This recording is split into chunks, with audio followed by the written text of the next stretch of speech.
This is Holy Monday. It's the Monday of Holy Week. It's not usually a day that we stop to do a reflection on too many things, but there is scripture assigned for this week for anybody who's interested. We're looking at the Gospel of John, and John is an interesting thing. It's not the synoptics where people are talking, where there's a story. The other part of John that is very difficult is that it also is known as the most anti Semitic. Oftentimes, people will see the word Jew and assume the worst. We're going to be encountering that a lot this week, but we need to translate in our heads as Judean, not people who are Jewish as the people are today. That's just not who these people were. It was a different cultural expectation. So the scripture we're looking at today is John 12. It's in fact the passage is right before what we had yesterday for Palm Sunday, and it's Jesus visiting Martha, Mary, and Lazarus. And there's a whole lot in there to unpack because on surface read, it is very simplistic. You know, Mary uses too much money to perfume Jesus' feet. The line that the poor are always with you is always misunderstood.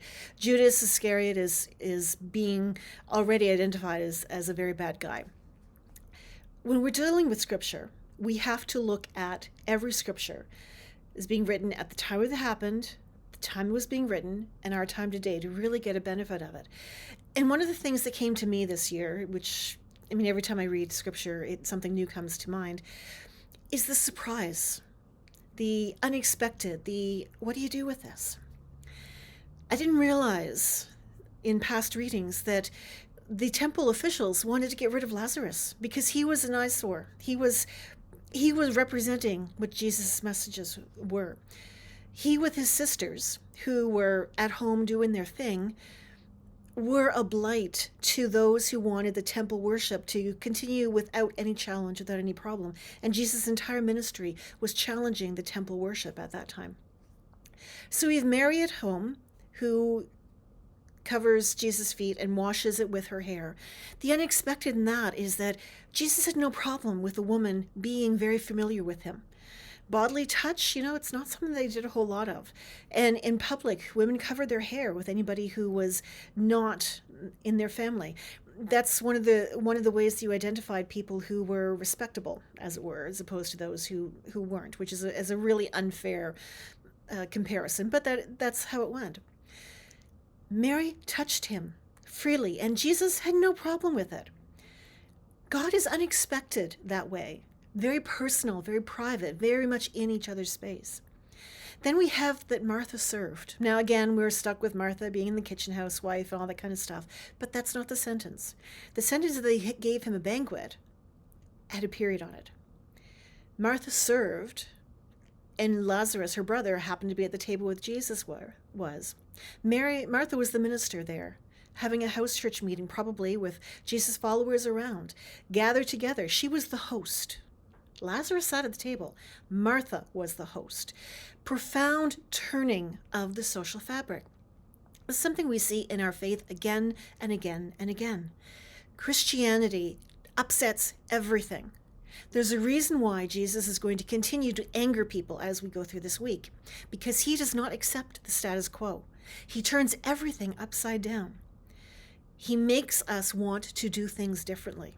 It makes us want to have a world where there are no barriers, where physicality doesn't matter, where greed and a sense of how to take care of our own is not our first priority, where there is abundance, where we don't have to worry about whether or not the rich are paying their share because we don't have a great deal of rich, the same way we don't have a great deal of poor. Everybody has enough. That's the world we're working for, and we can work for that. Jesus sat with his friends that day, with Lazarus, Martha, Mary, his other followers. They sat around a table. They probably talked. We know that Judas was there, again, feigning some kind of consideration. Now remember, those who were writing the scripture were happening 67 years later, so they were making commentary, making sure we knew who the bad guy was. But they were all there, and they were all accepted by Jesus. They were all accepted by God. God brings the unexpected, turns everything upside down, And we will continue to see that as the week goes. Our faith can make so much of a difference. We just have to go out there and do it and not be on the defensive all the time, but actually be aggressively out there like Mary was, getting in there when no one else did and honoring Jesus, worshiping Jesus in a way that he appreciated.